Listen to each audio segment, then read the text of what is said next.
한국의 휴게소가 이렇게 대단하다는 걸 중국 국영방송 CCTV 기자가 직접 취재하고 전 세계에 알렸다는 사실 믿어지시나요? 더 놀라운 건 이 기자가 상사의 강력한 반대를 무릅쓰고 몰래 취재를 감행했다는 겁니다. 그 결과는 어땠을까요?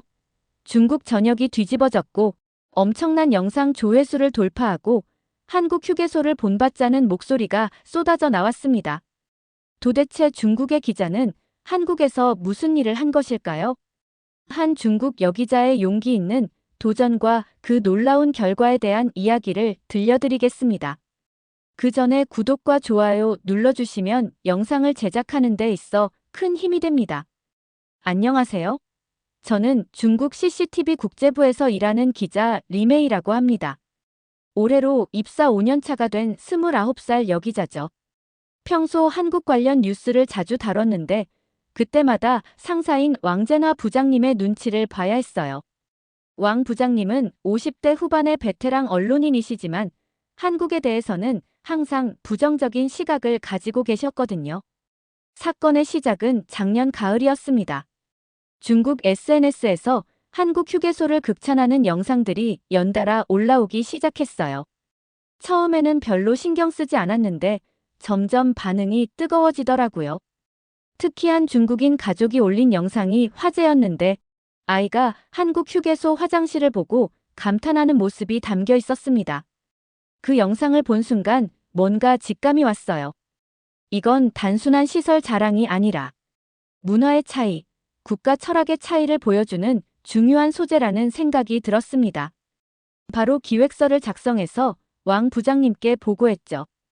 하지만 돌아온 대답은 예상했던 그대로였어요. 우리가 왜 한국 휴게소를 홍보해줘야 하나? 중국 고속도로 발전상을 다뤄라. 왕 부장님의 말씀이었습니다. 더 나아가 이런 내용은 중국의 위상을 깎아내리는 일이라며 강하게 반대하셨어요. 하지만 저는 포기할 수 없었습니다. 기자라면 사실을 객관적으로 전달해야 한다는 신념이 있거든요. 그날 밤 집에 돌아와서도 계속 생각이 났어요. 정말 이게 뉴스가 될 수 없는 소재일까요? 중국 네티즌들이 이렇게 관심을 보이는데 말이에요. 왕 부장님의 말씀도 이해는 됩니다. CCTV는 국영방송이고 중국의 위상을 지켜야 한다는 부담감이 있으시겠죠. 하지만 진실을 외면하는 게 과연 옳은 일일까 하는 의문이 들었어요. 며칠 동안 고민에 빠져 있었습니다. 5년간 쌓아온 기자로서의 경력과 신념 사이에서 갈등이 컸어요. 한편으로는 부장님 말씀이 맞을 수도 있다는 생각도 들었거든요. 하지만 기자의 본분은 사실을 전달하는 것 아닌가요? 그런 생각이 계속 머릿속을 맴돌았습니다. 사실 저도 처음에는 단순한 호기심이었어요. 한국 휴게소가 정말 그렇게 대단한가 싶었거든요. 중국도 최근 몇 년 사이에 고속도로 휴게소들이 많이 좋아졌는데 한국이 그보다 더 좋을 리가 있나 하는 생각이었죠. 하지만 영상들을 계속 보다 보니 뭔가 다르다는 걸 느꼈어요. 단순히 시설이 좋은 게 아니라 전체적인 시스템이 체계적으로 운영되고 있다는 느낌이었습니다. 특히 인상 깊었던 건 한국 휴게소를 이용한 중국 관광객들의 생생한 후기들이었어요. 대부분이 청결함과 친절한 서비스에 감동받았다는 내용들이더라고요. 어떤 분은 한국 여행에서 가장 기억에 남는 곳이 휴게소였다고 할 정도였어요. 이런 반응들을 보면서 확신이 들었습니다. 이건 분명히 다룰 가치가 있는 소재라고 말이에요. 며칠 더 지나자 상황이 달라졌습니다. 중국 네티즌들의 댓글을 자세히 읽어보니 정말 진솔한 반응들이 쏟아져 나오고 있었어요. 한국 휴게소가 중국보다 깨끗하다니 우리도 배워야겠다는 댓글들이 수천 개씩 달렸습니다. 특히 제 고향인 상하이 출신 할머니 한 분이 손자한테 보여주고 싶다고 쓴 댓글을 보고 마음이 움직였어요. 그 할머니의 댓글은 이랬습니다. 나이 들어서 여행 가기 힘들지만 이런 깨끗한 시설을 보면 마음이 편안해진다. 우리 손자도 이런 곳에서 쉴 수 있으면 좋겠다. 단순하지만 진심이 담긴 글이었어요. 이게 바로 진짜 민심이잖아요. 정치 따지지 말고 좋은 건 좋다고 해야지. 그런 생각이 들면서 꼭 이 이야기를 다뤄야겠다는 확신이 섰습니다. 더 놀라운 건 댓글들의 내용이었어요. 대부분이 한국을 부러워하는 게 아니라 중국도 발전해야 한다는 건설적인 의견들이었거든요. 왜 우리는 이런 시설을 만들지 못하나? 정부에서 좀 더 신경 써달라. 관리만 잘하면 우리도 충분히 할 수 있다. 이런 댓글들이 줄을 이뤘습니다. 제가 특히 주목한 건 젊은 네티즌들의 반응이었어요. 20대, 30대들이 한국 휴게소 영상을 보고 실제로 여행 계획을 세우겠다는 댓글을 많이 달았거든요. 이건 단순한 관심을 넘어서 실제 행동 변화로 이어질 수 있는 파급력이 있다고 봤습니다. 그러던 중 결정적인 순간이 왔어요. 제가 자주 보는 중국 온라인 커뮤니티에서 한국 휴게소 관련 토론이 벌어졌는데 한 네티즌이 이런 글을 올렸더라고요. 기자들은 왜 이런 좋은 소재를 다루지 않나? CCTV에서 제대로 된 취재를 해서 보여달라. 그 글에 수백 개의 공감 댓글이 달렸어요. 그 순간 깨달았습니다. 이건 제가 생각하는 것보다 훨씬 중요한 이슈라는 걸 말이에요. 단순히 휴게소 시설을 비교하는 게 아니라 중국 국민들이 더 나은 공공서비스를 원하고 있다는 신호였거든요. 기자로서 이런 민심을 외면할 수는 없었습니다.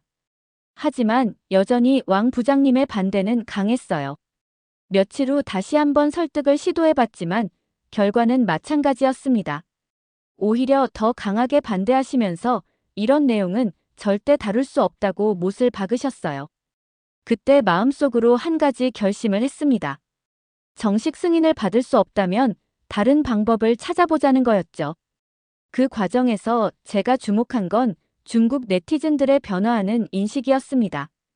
예전에는 다른 나라와 비교하는 걸 부담스러워했는데 이제는 좋은 건 인정하고 배우자는 분위기가 확산되고 있더라고요. 특히 젊은 세대일수록 이런 경향이 강했어요.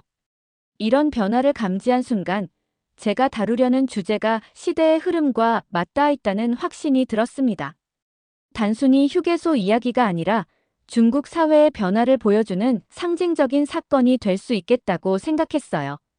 고민 끝에 위험한 결정을 내렸습니다. 개인 휴가를 이용해서 몰래 취재를 하기로 한 거죠. 다행히 믿을 만한 동료가 있었어요. 채나오라는 카메라맨인데 저와 같은 생각을 가진 친구였습니다. 채나오에게 상황을 설명하니 바로 동참하겠다고 하더라고요. 채나오는 저보다 2살 많은 선배인데 평소 독립적인 성향이 강한 사람이에요. 회사에서도 개성 있는 영상을 만들기로 유명했거든요. 리메이, 이런 좋은 소재를 놓칠 수는 없지. 나도 궁금했어. 첸하오의 말이었습니다. 주말을 이용해서 한국행 비행기표를 끊었습니다. 물론 회사에는 개인 여행이라고 신고했죠. 가슴이 두근거렸어요. 만약 들켜서 문제가 된다면 제 기자 생활이 끝날 수도 있는 일이었거든요. 하지만 진실을 알리고 싶다는 마음이 더 컸습니다. 인천공항에 도착해서 렌터카를 빌리고 바로 경부 고속도로로 향했어요. 첫 번째 목적지는 안성 휴게소였습니다. 차에서 내리는 순간부터 뭔가 다르다는 걸 느꼈어요. 주차장부터가 깔끔하게 정리되어 있고 건물 외관도 현대적이면서 단정했습니다. 휴게소 안으로 들어가자 채나오가 깜짝 놀라더라고요. 리메이, 이거 진짜야. 화장실이 호텔보다 깨끗한데. 사실 저도 예상은 했지만 직접 보니 상상 이상이었어요. 화장실은 물론이고 음식점, 매점, 쉼터까지 모든 시설이 체계적으로 관리되고 있었습니다. 가장 인상적이었던 건 직원들의 서비스 정신이었어요. 외국인인 저희를 보고도 친절하게 안내해주고 궁금한 것이 있으면 자세히 설명해 주더라고요. 중국에서는 보기 힘든 모습이었습니다. 특히 놀란 건 음식의 품질이었어요. 휴게소 음식이라고 하면 보통 간단한 패스트푸드 정도를 생각하잖아요. 그런데 여기는 제대로 된 한식당 수준의 음식들이 나오더라고요. 가격도 생각보다 합리적이었고요. 채나오와 함께 불고기 정식을 시켜서 먹어봤는데 정말 맛있었어요. 이런 수준의 음식을 고속도로 휴게소에서 먹을 수 있다는 게 신기했습니다. 하루 종일 여러 휴게소를 돌아다니면서 촬영을 했어요. 각 휴게소마다 특색이 있더라고요. 어떤 곳은 지역 특산품을 중심으로 꾸며져 있고 어떤 곳은 문화 체험 공간이 마련되어 있었습니다. 하지만 공통점이 있었어요. 어디를 가든 청결하고 체계적으로 관리되고 있다는 점이었죠. 채나오가 계속 감탄하면서 촬영을 했는데 저도 같은 마음이었어요. 이런 시설을 보면서 한국이라는 나라의 세심함과 배려심을 느낄 수 있었거든요. 단순히 시설만 좋은 게 아니라 이용자의 편의를 최우선으로 생각한다는 느낌이 들었습니다. 첫날 취재를 마치고 숙소에 돌아와서 채나오와 이야기를 나눴어요. 정말 놀랍다. 이런 걸 중국 사람들이 보면 어떤 반응을 보일까? 채나오의 말에 저도 공감했습니다. 분명히 많은 중국인들이 감동받을 거라는 확신이 들었어요. 동시에 걱정도 됐습니다. 과연 이 내용을 방송할 수 있을까 하는 우려가 있었거든요. 이틀간의 한국 휴게소 탐방을 마치고 나서 본격적인 비교 분석을 시작했습니다. 한국만 봐서는 객관적인 평가가 어려우니까 중국과 일본의 휴게소도 함께 살펴봐야겠다고 생각했어요. 먼저 한국 휴게소의 특징을 정리해보니 크게 세 가지로 나눌 수 있었습니다. 첫째는 첨단 시설과 자동화 시스템이었어요. 화장실의 자동 세정 시스템부터 시작해서 주문과 결제까지 모든 과정이 디지털화되어 있었거든요. 둘째는 지역 특색을 살린 상품과 음식들이었습니다. 각 지역의 특산품들을 휴게소에서 쉽게 구매할 수 있도록 되어 있더라고요. 셋째는 완벽에 가까운 청결도와 질서였습니다. 이건 단순히 시설 관리를 잘하는 차원을 넘어서 국민 의식 수준을 보여주는 부분이라고 생각했어요. 중국 휴게소와 비교해보니 차이가 확연했습니다. 중국도 최근 들어 휴게소 시설이 많이 좋아졌지만 여전히 관리 면에서는 부족한 부분이 많았어요. 규모는 크고 웅장하지만 디테일한 부분에서 아쉬운 점들이 눈에 띄었습니다. 특히 청결도 면에서는 한국과 큰 차이가 있었어요. 하지만 희망적인 건 젊은 세대들이 변화를 원하고 있다는 점이었습니다. 중국의 20대, 30대들은 더 나은 서비스와 시설을 요구하고 있고 실제로 일부 지역의 새로운 휴게소들은 많이 개선되고 있더라고요. 일본의 경우는 또 다른 특징이 있었습니다. 한국처럼 첨단 시설은 아니지만 정교하고 세밀한 서비스가 인상적이었어요. 특히 지역 문화와의 결합이 뛰어났습니다. 각 지역의 전통과 문화를 휴게소에서도 체험할 수 있도록 구성되어 있더라고요. 이런 비교 분석을 통해 깨달은 건 휴게소 하나가 그 나라의 국민성과 문화 수준을 보여준다는 점이었습니다.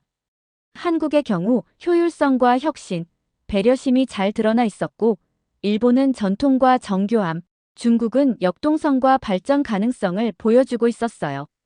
하지만 가장 중요한 건 이런 차이점들이 서로 배울 수 있는 좋은 소재라는 점이었습니다. 특히 중국 입장에서는 한국과 일본의 좋은 점들을 벤치마킹할 수 있는 기회가 될 수 있겠다고 생각했어요. 취재 자료를 정리하면서 확신이 들었습니다. 이건 단순한 시설 비교가 아니라 문화와 가치관의 차이를 보여주는 의미 있는 내용이라는 걸 말이에요. 더 나아가 중국 사회에도 긍정적인 자극을 줄 수 있는 내용이라고 봤습니다. 하지만 여전히 걱정이 있었어요. 과연 왕 부장님이 이런 관점을 받아들일까 하는 우려였죠. 그래도 일단 완성된 자료를 가지고 다시 한번 설득을 시도해 보기로 했습니다. 객관적인 데이터와 분석 자료가 있으면 설득력이 있을 거라고 생각했거든요. 중국에 돌아와서 촬영한 자료들을 편집하기 시작했습니다. 채나오와 함께 밤늦게까지 작업을 했어요. 객관적이고 균형 잡힌 시각으로 세 나라의 휴게소 문화를 비교 분석하는 내용으로 구성했습니다. 한국을 일방적으로 찬양하는 게 아니라 각 나라의 특징과 장단점을 공정하게 다뤘어요. 완성된 영상을 보니 제법 괜찮은 다큐멘터리가 나왔다는 생각이 들었습니다. 채나오도 만족스러워했고요. 이제 왕 부장님께 보고할 시간이었습니다. 마음을 단단히 먹고 부장님 사무실로 향했어요. 완성된 영상과 함께 상세한 기획안도 준비했습니다. 왕 부장님께서 영상을 다 보신 후의 반응은 예상보다 더 강했습니다. 리메이, 내가 분명히 하지 말라고 했지 않나. 더 나아가 이런 내용을 만들면 회사에 해가 될 수 있다며 강하게 질책하셨어요. 심지어 이런 식으로 계속하면 좌천시키겠다는 경고까지 하셨습니다. 그 순간 마음속에서 여러 생각이 교차했어요. 5년간 쌓아온 경력을 잃을 수도 있다는 두려움과 동시에 기자로서의 신념을 포기할 수 없다는 의지가 충돌했습니다. 하지만 결국 제 선택은 정해져 있었어요. 부장님께 이렇게 말씀드렸습니다. 좌천되더라도 양심은 팔지 않겠습니다. 기자라면 사실을 전해야 하는 게 아닌가요? 왕 부장님의 얼굴이 굳어지더라고요. 하지만 저는 더 이상 물러설 수 없었습니다. 채나오도 옆에서 함께 책임지겠다고 지지해줬어요. 그날 밤 집에 돌아와서 많은 생각을 했습니다. 정말 이게 옳은 선택일까? 제 미래를 걸고 할 만한 가치가 있는 일일까? 하지만 중국 네티즌들의 진솔한 반응들을 생각하니 확신이 들었어요. 이건 제 개인의 문제가 아니라 중국 사회 전체가 관심을 갖고 있는 이슈라는 걸 깨달았거든요. 며칠 후 왕 부장님이 다시 저를 부르셨습니다. 최후 통첩이었어요. 이 내용을 방송하면 정말로 좌천시키겠다는 엄중한 경고였습니다. 하지만 저는 이미 결심을 굳혔어요. 설령 해고가 되더라도 이 다큐멘터리는 완성하겠다고 말씀드렸습니다. 그때 왕 부장님의 표정을 지금도 기억해요. 실망과 분노가 섞인 복잡한 표정이었습니다. 하지만 저는 더 이상 물러설 수 없었어요. 기자로서의 정체성과 신념을 지키는 게 더 중요하다고 생각했거든요. 그 과정에서 회사 동료들의 반응도 갈렸습니다. 어떤 이들은 제 용기를 높이 평가해줬고 어떤 이들은 너무 무모한 선택이라며 걱정을 표했어요. 하지만 채나오를 비롯한 몇몇 믿을 만한 동료들이 끝까지 지지해줬습니다. 그들의 응원 덕분에 끝까지 포기하지 않을 수 있었어요. 예상치 못한 일이 벌어졌습니다. 제가 만든 다큐멘터리가 우연한 기회에 CCTV 본사 임원진의 눈에 띄게 된 거예요. 왕 부장님도 어쩔 수 없이 상부에 보고해야 하는 상황이 됐고 결국 방송 여부에 대한 결정이 윗선으로 올라갔습니다. 며칠간의 검토 끝에 놀라운 소식이 들려왔어요. 다큐멘터리 방송이 승인된 거였습니다. 그것도 황금 시간대의 특별 편성으로 말이에요. 방송 전까지도 반신반의했어요. 정말 방송이 될까 싶었거든요. 하지만 드디어 그날이 왔습니다. 2023년 11월 15일 저녁 8시 제가 만든 한중일 휴게소 문화 비교 다큐멘터리가 전국에 방송됐어요. 방송이 시작되자마자 반응이 폭발적이었습니다. SNS에는 실시간으로 시청 후기들이 쏟아져 나왔어요. 한국 휴게소가 정말 저렇게 깨끗하냐? 우리도 저런 시설을 만들 수 있다.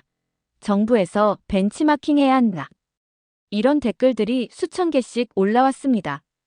더욱 놀라운 건 방송 직후의 반응이었습니다. 중국 최대 포털 사이트에서 한국 휴게소 관련 검색어가 1위를 차지했어요.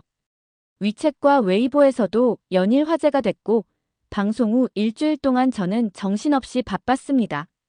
각종 언론사에서 인터뷰 요청이 쏟아졌고 온라인에서는 제 이름이 계속 언급됐어요. 처음에는 당황스러웠지만 점차 뿌듯함을 느꼈습니다.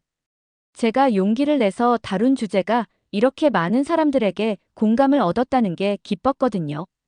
특히 인상 깊었던 건 중국 각지에서 온 시청자들의 반응이었어요.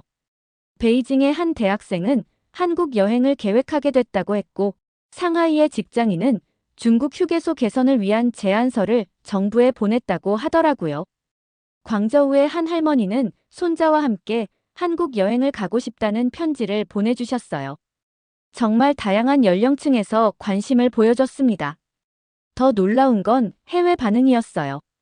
유튜브에 올라간 다큐멘터리 일부가 수백만 조회수를 기록했고 외국 네티즌들도 한국 휴게소에 대한 관심을 보이기 시작했거든요. 심지어 일본과 동남아시아 언론에서도 이 다큐멘터리를 인용해서 기사를 쓰더라고요. 방송 2주 후에는 정말 믿기지 않는 소식이 들려왔습니다. 한국관광공사에서 공식적으로 감사 인사를 전해왔거든요. 중국 관광객들의 한국 휴게소 관심이 급증했다는 내용이었어요. 실제로 한국을 방문하는 중국 관광객들이 휴게소 투어를 별도로 신청하는 경우가 늘어났다고 하더라고요. 이런 파급 효과를 보면서 정말 신기했습니다. 제가 만든 작은 다큐멘터리가 실제 관광 산업에까지 영향을 미치다니 말이에요. 중국 내에서도 변화가 시작됐어요. 일부 지방정부에서 휴게소 개선 계획을 발표하기 시작했고, 관련 업계에서도 한국 휴게소 벤치마킹 연구가 활발해졌습니다. 특히 산둥성에서는 한국 전문가들을 초청해서 휴게소 설계 자문을 받기로 했다는 소식도 들려왔어요.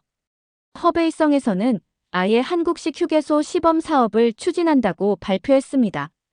이런 실질적인 변화들을 보면서 제 마음도 뿌듯했어요. 단순히 시청률만 높았던 게 아니라 실제 사회 변화로 이어지고 있다는 걸 확인할 수 있었거든요. 방송 한 달 후에는 더욱 놀라운 일이 벌어졌습니다.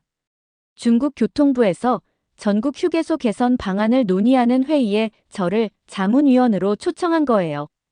정부 차원에서 제 다큐멘터리를 정책 참고 자료로 활용하겠다는 뜻이었습니다. 방송의 성공은 예상치 못한 결과를 가져왔습니다. 우선 가장 극적인 변화는 왕젠화 부장님의 상황이었어요. 다큐멘터리가 대성공을 거두면서 부장님은 시대를 읽지 못했다는 비판을 받게 됐습니다. CCTV 내부에서도 부장님의 판단력에 대한 의문이 제기됐고 결국 한직으로 밀려나게 됐어요. 물론 저는 부장님에 대한 원망은 없었습니다. 그분 나름대로의 신념과 책임감이 있으셨을 테니까요. 하지만 결과적으로는 제가 옳았다는 게 증명된 셈이었죠. 반면 저에게는 놀라운 기회가 찾아왔습니다. CCTV 본부에서 저를 국제문화부 선임기자로 특진시켜주겠다는 제안이 온 거예요. 동아시아 문화비교 전문가로 인정받게 된 거였죠. 5년차 기자가 이런 대우를 받는 건 이례적인 일이었습니다. 더욱 놀라운 건 각종 상까지 받게 된 거였어요. 중국방송기자협회에서 우수상을 주셨고 심지어 정부에서도 표창을 해주셨습니다.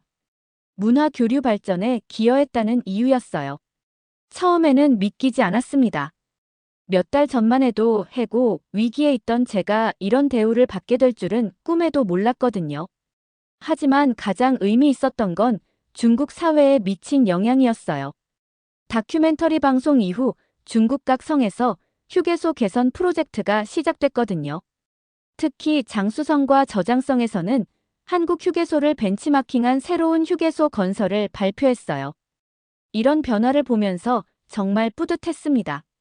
제 작은 용기가 실제 사회 변화로 이어졌다는 게 믿기지 않았거든요. 채나오도 함께 승진했어요. 촬영 감독으로 특진한 거죠. 우리 둘 다 회사에서 인정받는 팀이 됐습니다. 채나오는 처음부터 제 결정을 지지해줬던 고마운 동료였어요. 리메이, 우리가 해냈네. 채나오의 말에 저도 감격했습니다. 정말 우리가 해낸 거였어요. 하지만 더 중요한 건 이제 시작이라는 점이었습니다. 한중일 휴게소 비교가 성공하면서 저에게는 더 큰 책임과 기대가 생겼어요. 앞으로도 이런 의미 있는 작업을 계속해야 한다는 부담감도 있었지만 동시에 더 좋은 콘텐츠를 만들고 싶다는 의욕도 생겼습니다. 특히 기억에 남는 건 중국 네티즌들의 반응이었어요. 리메이 기자 덕분에 한국에 대한 인식이 바뀌었다. 앞으로도 이런 객관적인 시각의 프로그램을 만들어달라. 이런 댓글들을 보면서 제가 올바른 선택을 했다는 확신이 들었어요. 승진 소식이 알려진 후에는 더욱 놀라운 일들이 연달아 벌어졌습니다. 중국 내 여러 대학에서 강연 요청이 들어왔고 문화 관련 학회에서도 발표를 해달라는 제안이 왔어요. 심지어 외국 언론에서도 인터뷰 요청이 쏟아졌습니다. 한국 언론사에서는 제가 어떤 계기로 이런 다큐멘터리를 만들게 됐는지 궁금해했고 일본 방송사에서는 일본 휴게소에 대한 제 평가를 듣고 싶어 했어요. 이런 관심들을 보면서 제 선택이 정말 옳았다는 걸 다시 한번 확신하게 됐습니다.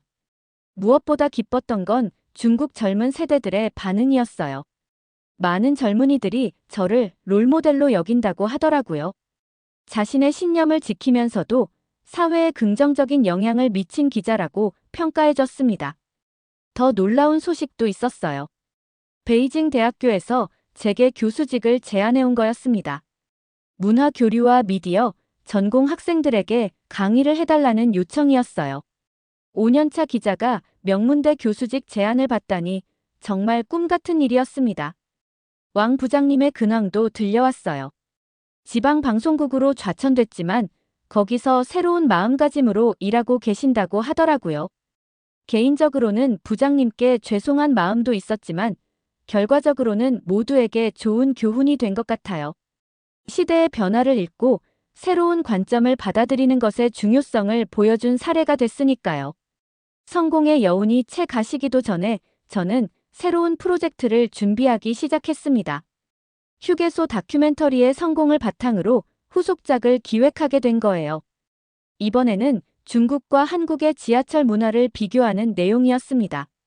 지하철 역시 그 나라의 시민 의식과 문화 수준을 보여주는 좋은 소재라고 생각했거든요.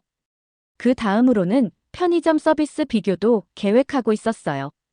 일상 속 작은 공간들이 어떻게 문화의 차이를 드러내는지 보여주는 시리즈로 만들고 싶었습니다. 회사에서도 제 기획에 전폭적인 지지를 보내줬어요. 이제는 예산이나 인력 지원에서 전혀 제약이 없었거든요. 오히려 더 좋은 퀄리티의 프로그램을 만들어달라는 요청을 받았습니다. 그러던 중 정말 뜻깊은 일이 벌어졌어요. 후속 프로젝트 취재를 위해 다시 한국을 방문했는데 인천공항에서 우연히 익숙한 얼굴을 마주친 거예요. 제 다큐멘터리에 등장했던 그 중국인 가족이었습니다. 할아버지, 할머니, 그리고 손자까지 함께 한국 여행을 온 거였어요.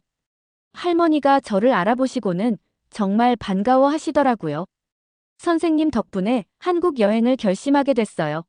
손자가 한국 휴게소를 꼭 보고 싶다고 했거든요. 할머니의 말씀을 듣고 정말 감동받았습니다. 제 작은 노력이 이렇게 실제 사람들의 삶에 영향을 미쳤다는 게 믿기지 않았어요. 그 가족과 함께 잠시 이야기를 나누면서 더 많은 감동을 받았습니다. 손자분이 한국어를 조금씩 배우고 있다고 하더라고요.